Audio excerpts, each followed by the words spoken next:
Learn how to transform healthcare by fundraising like a business. How CEO Jodi Abbott is helping the University Hospital Foundation win big.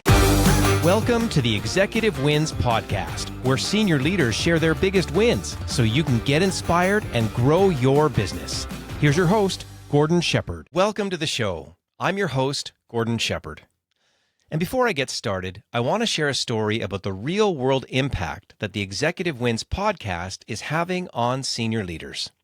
You see, I recently had coffee with an executive who said, "Gord, I listened to half of episode 2, and now I'm actually doing wellness check-ins at the beginning of every meeting with my staff."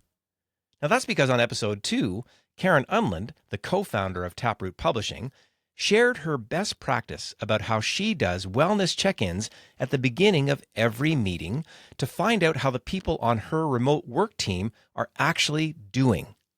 Isn't that great?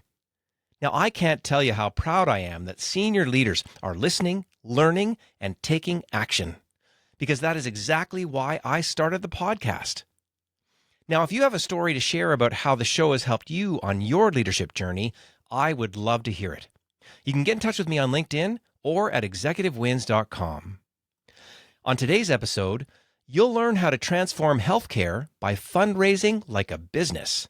How CEO Jodi Abbott is helping the University Hospital Foundation win big. I also want to let you know that today's episode is brought to you by Executive Wins and the work that I do to help senior leaders grow themselves and their businesses.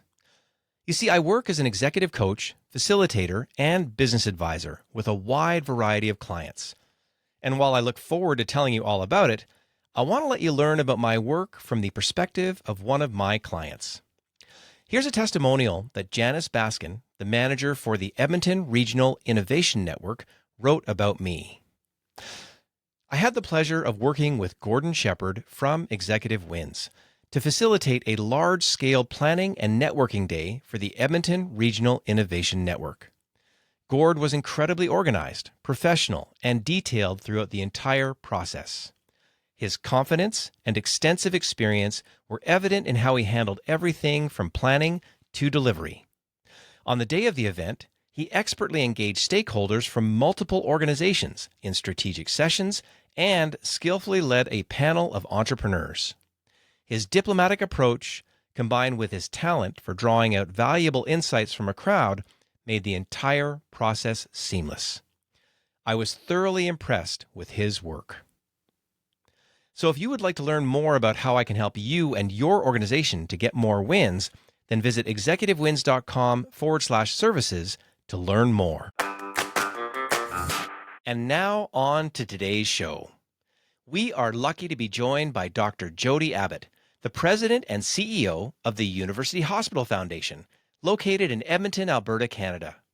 Their purpose is to continuously seek, inspire, and lead bold solutions to seemingly insurmountable challenges and ignite new discoveries in healthcare. They do this by fundraising and deploying those dollars in a business-like way.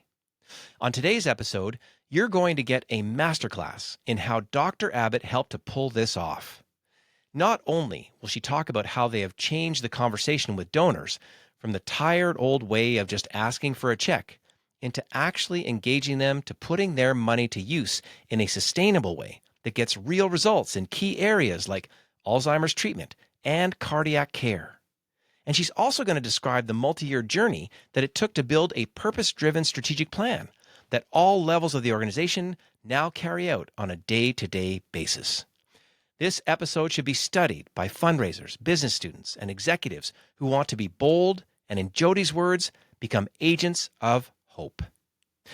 And before we get into it, I want to remind you that this interview follows a specific format that I created called The Anatomy of a Win, to help you learn the strategy, work plan, people, operations, and results behind every business win you hear on this show. I hope that you can use this approach to get your next business win. And now here's Dr. Jodi Abbott with her executive win. Dr. Abbott, welcome to the show. Thank you so much, Gordon. Happy to be here with you today. Well, I think, I'm lucky, but the audience is lucky. we don't even have time, hours and hours, to go through your entire resume with the number of sort of accomplishments and leadership positions that you've held at the head of so many organizations. And so, again, for the people coming into this one, they're going to really want to get a feel for who you are. And if you had to describe yourself sort of at a party for the people that don't know you, how would you describe yourself? Oh boy. So I would say, first of all, I'm busy. I get things done. And I'm inspired by change, really being able to dig in an organization and bring them to something new and something different. You've done that over and over again. Is that fair at the head of? A little bit, yeah. Right now I am the president and CEO of the University Hospital Foundation, and we can talk a bit later about kind of the change path that we've been on. Prior to that, I was with Norquest College and was really excited to be there because we took that institution from a little tiny institution that nobody knew to a really important post-secondary institution in Alberta. And previous to that, I was an executive level person at Alberta Health Services as a senior vice president. So Remarkable, remarkable. And I don't know if it's a half a dozen or a dozen boards with your experience in there too that you've served on as well. So you've been in sort of the biggest conversations at the biggest institution levels. And now you're dedicating yourself, I guess, lucky for the University Hospital Foundation, the people that benefit from it. Just for a second, just in case people don't know what the University Hospital Foundation does, maybe give us a few sentences about that as well. yeah, the University Hospital Foundation, our history, we're 60 plus years old, and our goal has always been to generate revenue for innovation in the academic health center. And when we talk about the academic health center, we're talking about the University of Alberta Hospital, that includes that hospital, the K. Edmonton Clinic, and the Mazankowski Alberta Heart Institute, as well as our integration with the University of Alberta, primarily in the health sciences area. So we're very, very fortunate in Edmonton that we are situated in the academic health center. So our goal really is to be a catalyst for health system transformation.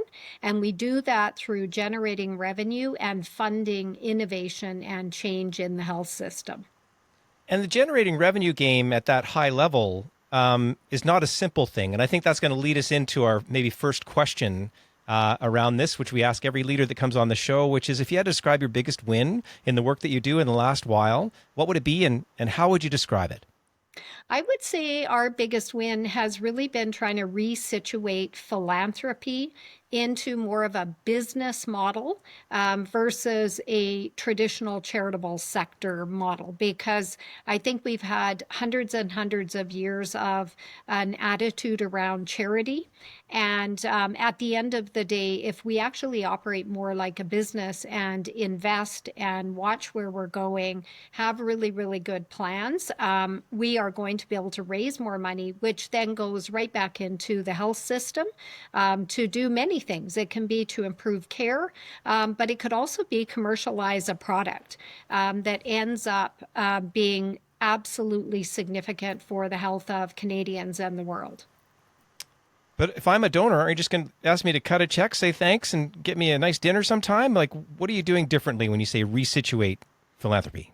Yeah, I would say, first of all, our donors are smarter and smarter, and what they want to see is a return on their donation. So we all, when we make a donation, we work extremely hard to be able to fund that donation. We all work hard in our businesses, in our jobs, and they want to see an outcome. So I would say in the past, traditional philanthropy would have been, you give me a donation, we thank you, we make sure that you understand the impact. And then if we can show the impact, we come back to you and say, will you give again? I think the world has changed a lot. Things are a lot more fast paced.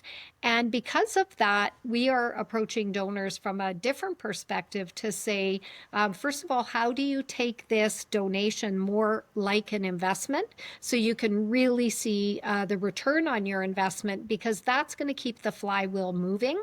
If you can continue to invest, show the outcome, and have donors come back to the table. So we are engaged in things like program-related investment or venture philanthropy, where the stakes are a little higher. We're taking a bit more risk, but at the same time, putting dollars into things that truly can change the world in healthcare. Change the world. What a relief the donors must have when you approach them with this attitude. These are sophisticated people, right? Right. These are people they've been around the block, and many of them you would deal with people from all levels of the ability to donate. But certainly those upper level people would be hearing language right now that I'm sure must put a smile on their face, as opposed to, again, that same old maybe rubber chicken dinner that they've gone to too many of. Yes, it's very interesting because in 2020, we developed a new strategic plan. And part of that strategic plan, rather than looking at mission and vision, we said we want to look at promise and purpose. And so, what we identified really as our promise is to be an agent of hope. And so, not just give hope, but be that catalyst that creates hope. And it could be hope for eliminating a disease, curing a disease, allowing healthcare to be delivered differently.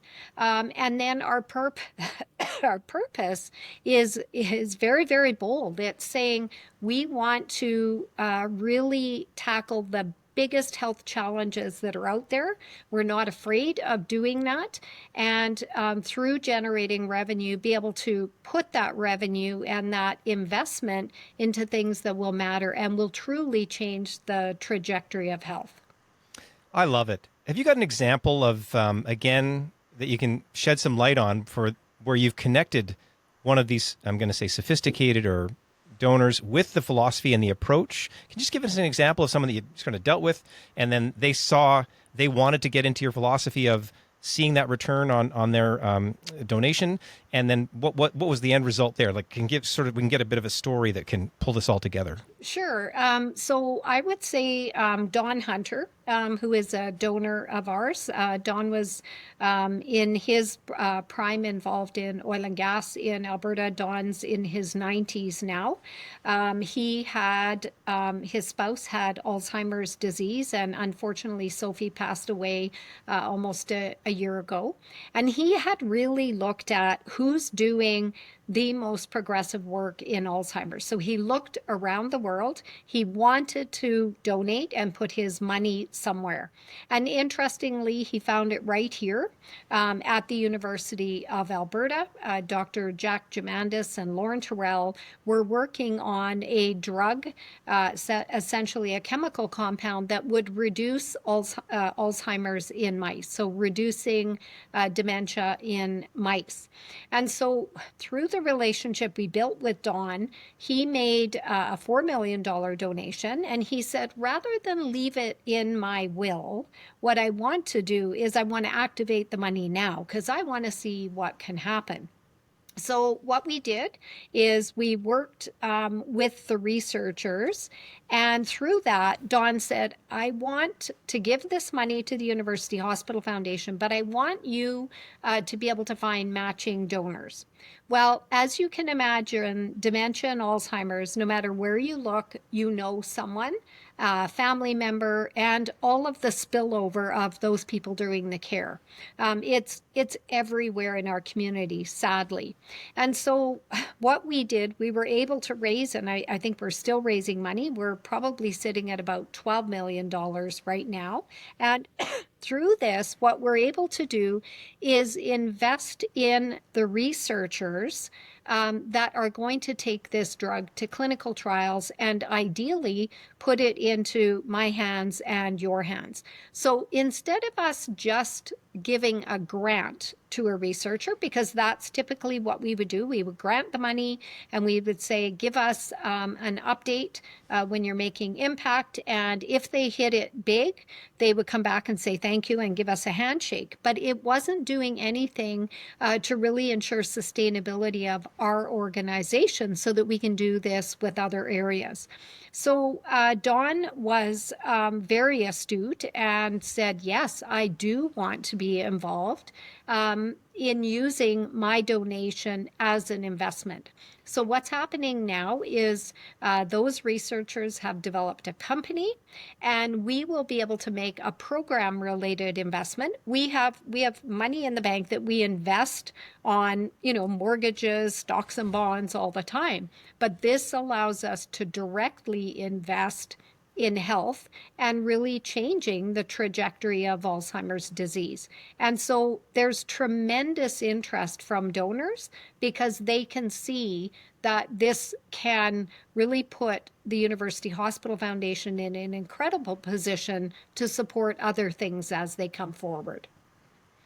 That's a great story. And again, I can think of my friend's mom right now who will benefit, or someone, in their family is going to benefit from this very thing. A Made in Alberta story, someone taking their donor dollars and taking them around the world, but finding that sort of right here in Edmonton kind of story. That's remarkable. You can hear the way that you're talking to donors is leading the way, backed up by your promise and your purpose being very, very clear. And then the back and forth that you're doing, you're iterating. Like any business would. You're iterating with the donors to say, well, we could do it this way. But in his case, Mr. Hunter said, well, why wait till I'm going to die? I want to see sort of things happening along the way. So there's so many different things, again, as you shift from this maybe older approach into this newer approach and you're getting real results.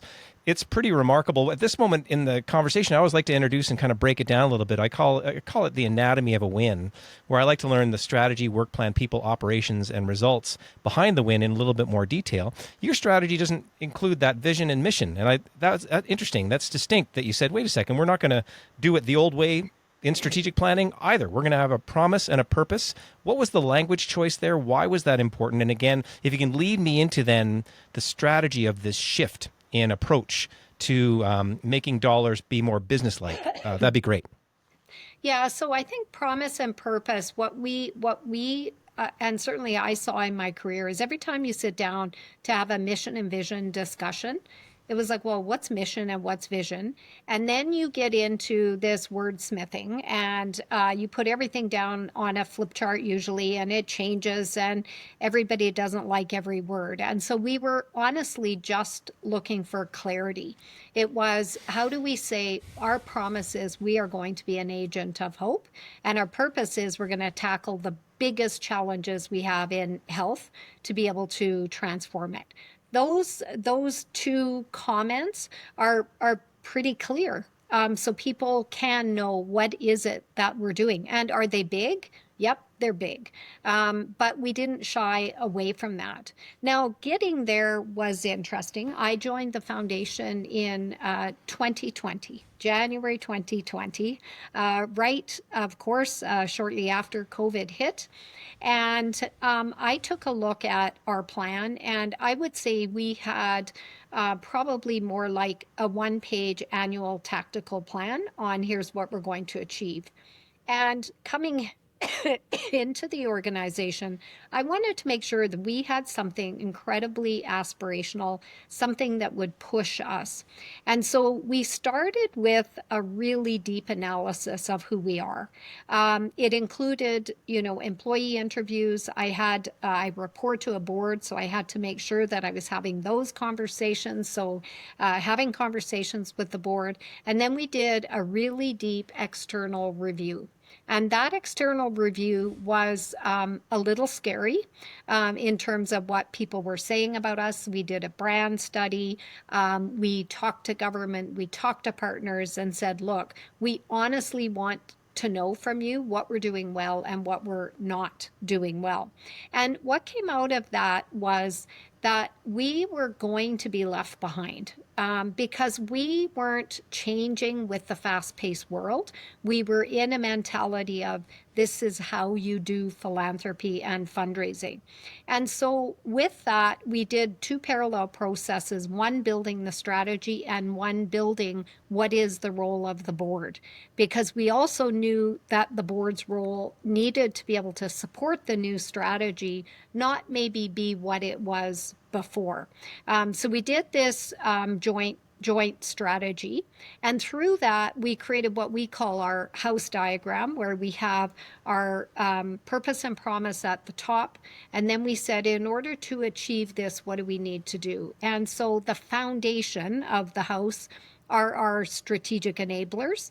And we identified 5 core strategic enablers that we needed to make sure we're operating in the new model of the way we wanted to fundraise and deliver on the promise and purpose. So the first 4 years of our work, we're highly focused on making sure that house was in order. And what we always refer to it is, we're flying a plane as we're building it. And so how do we, and there's a phenomenal video that's quite funny, and we said, this is how we feel, like things are falling off the plane, we have to move things off the plane, etc., to get to the right place. So we built this strong foundation of strategic enablers, and then we said we need 4 strategic imperatives, and those imperatives would be the levers that we need to pull to get where we need to get. And an example of that is partnerships. We made a decision, we can't do this alone. The future is different. You cannot, oh, pardon me, excuse me. Hang in there. You're doing okay. You cannot do this alone, because we're in a very, very complex health system that is sometimes feels chaotic around us. So who are the partners you need to have at the table to go arm in arm with? So those strategic imperatives, I would say now we're in year 5 of the plan. We are really focused on those strategic imperatives, and we're saying the house is built. So yes, do we have to always have continuous improvement, for example, in our technology and our people? Absolutely. But we're now focused on the strategic imperatives.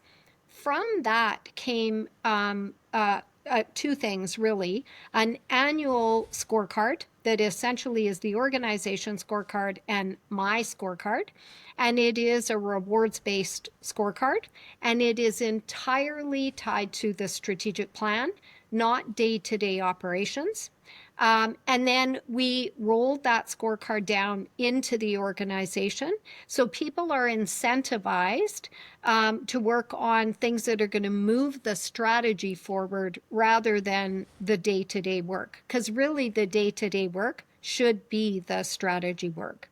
So that's been some of the process that we have been put in place to actually build the strategy. Take a drink. It's well earned. I know you're coughing there for a second. That's so good. You. That's a masterclass in coming into the situation with your fresh eyes. There's a Jodi secret sauce in here.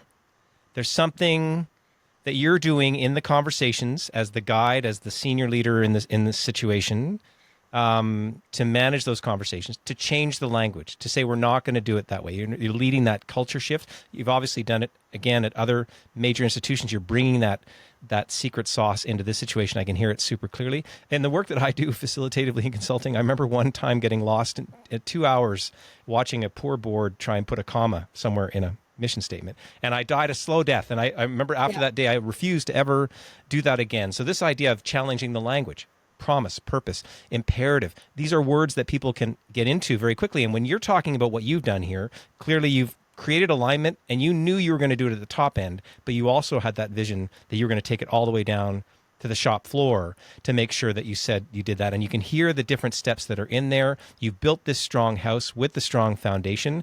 The airplane maybe is flying intact for the most part, from what I can hear, as opposed to the pieces falling off. So that's good. You don't need your parachutes as much now. Couldn't get a better explanation of sort of the strategy behind the why, along with a really detailed explanation that any leader listening to this could really gain a lot of inspiration from, because it's slowing down. It's also allowing that this takes, you said you're in your 5th year. Yeah. Like that kind of change takes time in terms of getting that in place, to the point, though, that you said your frontline workers are carrying out the strategy every day as opposed to getting stuck in the operational piece. That's how do you feel about that achievement? Well, I think it's amazing because and I know this from development of strategy and making it happen. It does take time, and there can be some pretty gray years where you're like, are we actually making progress? Aren't we? But what happens now is employees are looking for this, and they're like, what's next? And I think one of the reasons why that happened is every organization has your values, but we actually took those values and put them into valued behaviors. And we talk about valued behaviors at every team meeting and ask for examples of where people are using those valued behaviors. And that I think has helped to change the culture because it is things like being a what ifologist, and it's around risk taking, which typically, our organizations are not risk takers, because particularly because we're dealing with donated funds and we have to be good stewards of those funds. But we're trying to get our employees to step out of their comfort zone and what they would normally have done in another charitable organization. And it sounds like you mentioned the word incentives are there for everybody. From what I can hear, Yes. you've got your sort of marching orders. If you do well up against the scorecards, in a sense, I'm sorry, I think you said scorecard there, but everyone's got that feel all the way down through to the point where by reinforcing, on a regular basis, we're hearing that consistently from the leaders that are coming on the podcast. We are reinforcing it in as many meetings as we can, these behavior moments, and we're beyond values. You said value behaviors. Yes. Again, that people could just push stop on the podcast right there and go back to work in their leadership role and make sure that people experience that in the meetings. So that's tremendous. It's just remarkable to hear that level of care and how long it took. And it's funny to hear you be so articulate, because on those gray days, you go to bed at night and you're like, wait a minute, is this working or whatever? But here you sound quite eloquent because it's 5 years later, but you've put in the work, and it sounds like everybody's put in the work, and the communication has been done at multi-level to see it actually coming to fruition. That's just a remarkable explanation of the strategy part. Anytime we have a strategy, of course, in the second part of the anatomy of a win, we need a work plan. We need a what, who, and a when. And you sit there, you said you started out with looking at what you had done before, but then on the way forward, you did a lot of analysis, a lot of like what was going on there. That would have taken time in terms of if we got the timeline out and marked those major highlights along the way. Then there's the creation of the plan. Then there's the implementation of the plan. Are there any out of that timeline, you mentioned the 4 or 5 years, any highlights that you'd like to point to and go, these were inflection moments or important moments along the way? Well, I would say we're in one right now because over the last year, we took a look at our strategy, the original document, and said, how are we doing? And we do that every year. But this year was, I think, particularly significant because what we said is, are we truly transforming health? Or are we doing clinical innovation in the space we've always done clinical innovation? And so we took a hard look at it and said, you know what? In order to transform health, we need to actually do that outside of the hospital environment because you will always have people coming to hospital. If we don't start to fund and pay attention to keeping people healthy in our community, we will never stop the flow of people into the hospital. So this past year, we said we need a second strand of our strategy. It was always built into the strategy, but it was never fulfilled. And we said we're going to start to work in the primary care and prevention space. Because if we start raising funds for that and supporting people in the community to be healthy, and if they're ill, to keep them closer to home rather than bringing them into the hospital, we will have true health system transformation. So I would say we're right in the middle of that right now. And our board approved this new strategy. We had conversations with government. They're exceptionally excited about us working in this area. And so right now, I would say that is the inflection point. Remarkable. Again, another neat thing, because if we think about it from a business perspective and we strap on the business language in a sense, you're looking at sort of where your profitability is coming from. You had to make that big sort of look in the mirror and say, what's going on here? No, we're going to go in the right direction. We got our first core business down really, really strong. We got our foundation in our house. We're doing great. Now we're in a position to take on other, possibly call it lines of business, other ways to reach out. But because you're driven by a very clear promise and you know you have to fulfill on that, you're able to do it. We could talk about so many of the inflection points along the way. I wish we could talk for hours. It's so good. But we've got our strategy. You explained that really, really thoroughly. We know a little bit about sort of the work plan that sort of has made this go in place. There's always people, the third step, that are involved in making any win happen. And so if you could describe maybe the key players and maybe their roles, but really talk about their attitudes. Because I think if you came in and you're going to change the way that you approach the strategy and the way you do things, and people would have had old attitudes, there's a change in there. So who are the key people and how are their attitudes maybe before you got going, and then how are they now? So I would say, first of all, we've actually had a change of people. That I think happens when you do a very significant change in your strategy because you're looking for different skill sets and different attitudes. So us taking a look at our valued behaviors, we went out and recruited for people that we believe can deliver on those valued behaviors because that will be the anchor to being able to move forward in a very innovative and more risk related environment. So we have 3 executive members and plus myself. We have the enabling system, Chief Catalyst. So that even in the titling, you'll see it's to enable the other 2 executives to be successful. And that person is also the CFO. And my experience is CFOs can be somewhat rigid in here's what's required. And it's because of the training and the work area they work in. And we need them to be that to be able to keep the organization safe. But we've also said we need you to enable the rest of the organization to be successful. So to do that, that CFO, traditional CFO, you're going to have to stretch them because it can't all be rules based on everything. And it's like, where is the gray area and where do we build in the ability to be nimble? So we have that. We have a chief catalyst of revenue generation, which in, I would say, the traditional sense is your sales team. And this is the group that is doing traditional philanthropy work. They are doing corporate sponsorship and they are trying to move forward new ideas. And then we created a new role, and this is quite new for us in the last year, which is a chief catalyst of marketing and strategic alliances. And this is about the marketing arm of the organization and also creating the partners. And they don't just create the partners and do the marketing. They also have a revenue line so that they're not just spending, they're actually required to have a target and bring funds in. So we created that new structure based on where we were at with the strategy. And we are evolving it like probably every 6 months, something evolves. And my belief is any structure can work if you have the right people. And sometimes you've got to put some things together to enable that in the best way that you can.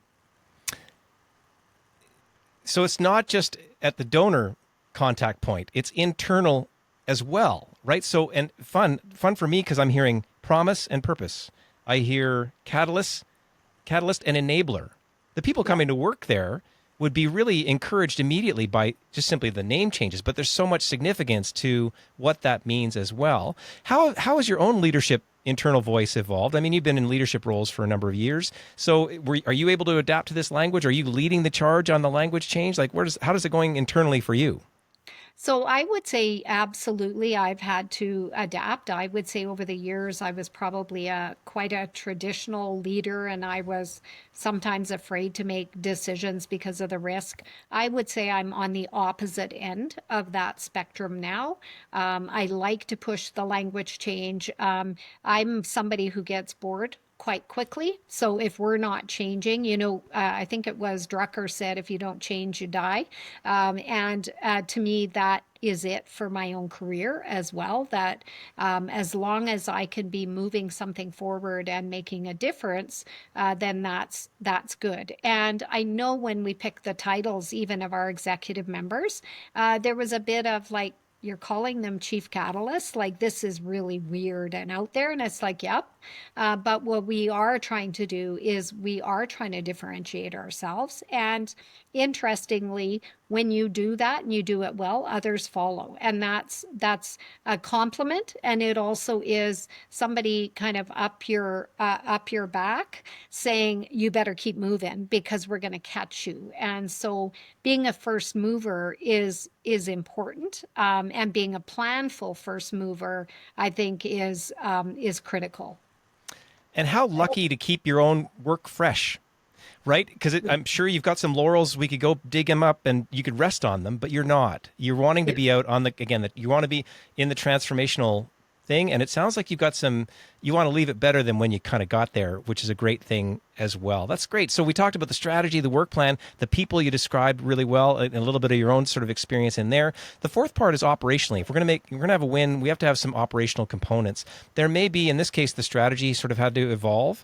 There's sort of the way you operate to raise funds. There's the way the funds are sort of deployed. We've heard a bunch of those things along the way, but if you had to think about the operational side, is there any, again, highlights that we haven't covered that you would sort of throw out there to let people know about how you got this win?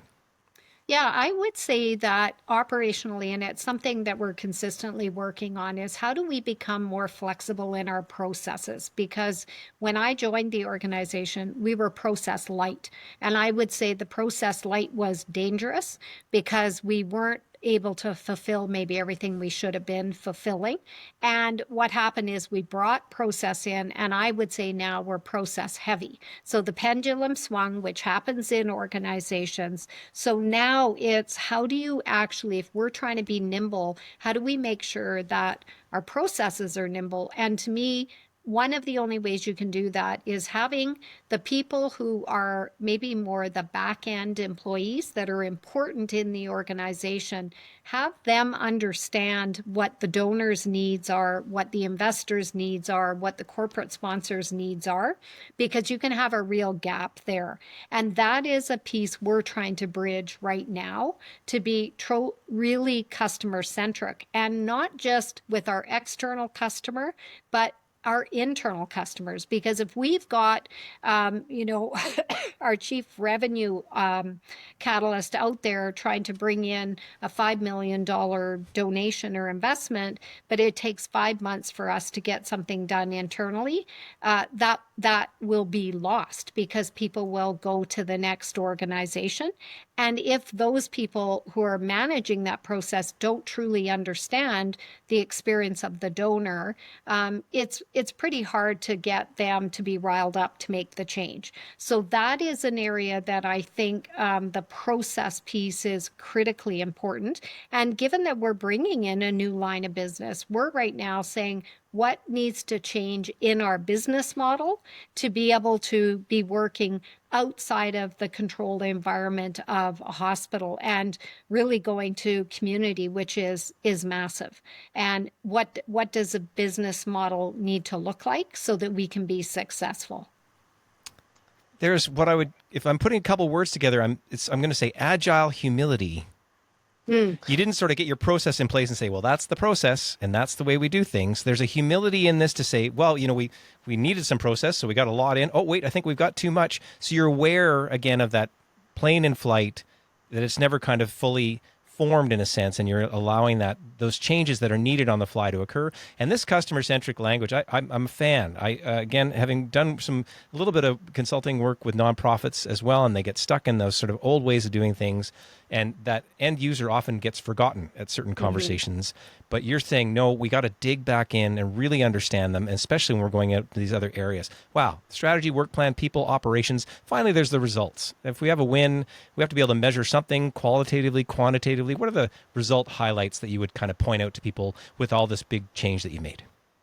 Well, I would say, first of all, financial results, because our job is to generate revenue, and we're coming out of one of the best financial years in our history, which is amazing, which means all of the other components are working to get us to the point where we can actually have those financial results. I think the other is actual health results, because we want to be able to influence health. And an initiative we've been working on with Novartis, so one of the largest pharma companies in the world, ourselves and the government of Alberta, we were able to look at something called ASCVD, which is essentially clogged arteries. And shockingly, there are 400,000 Albertans that have clogged arteries, and that typically we've learned that because they've had a cardiac event. And we know that with a second cardiac event, almost certainly you won't have a good outcome. So you won't be with us. And we have done an initiative with these partners where we have been able to decrease the risk of another cardiac event, by increasing lipid control. So we've gone right into pharmacies and primary care offices, and we have data that is showing that we're getting people on the right medicines to be able to reduce the impact and the risk of them having a second cardiac event.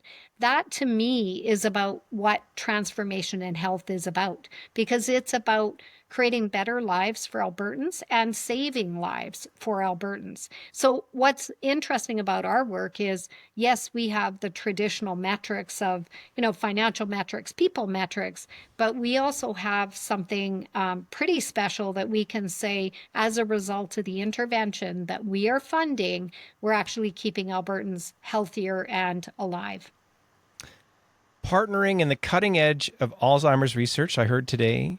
Partnering in helping people in cardiac events.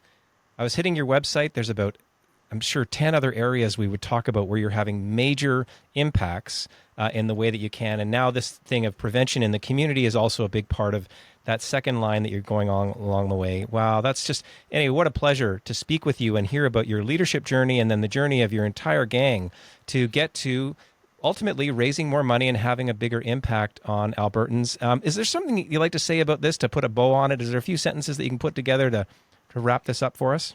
Yeah, I would say to any leader, be bold.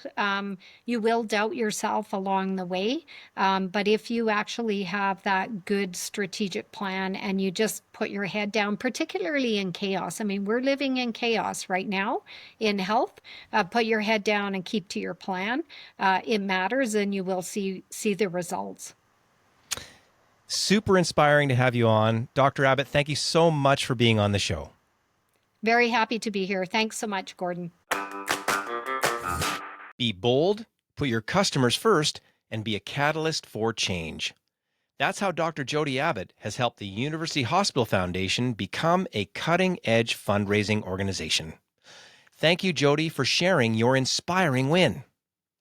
And if you enjoyed listening to this episode, then make sure to check out our other episodes, which include how to build a safety software success story by making the right moves over a 20-year period.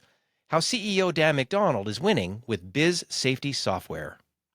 And if you and your leadership team want to learn how the executive planning system can help you optimize your entire organization, then visit executivewins.com to learn how.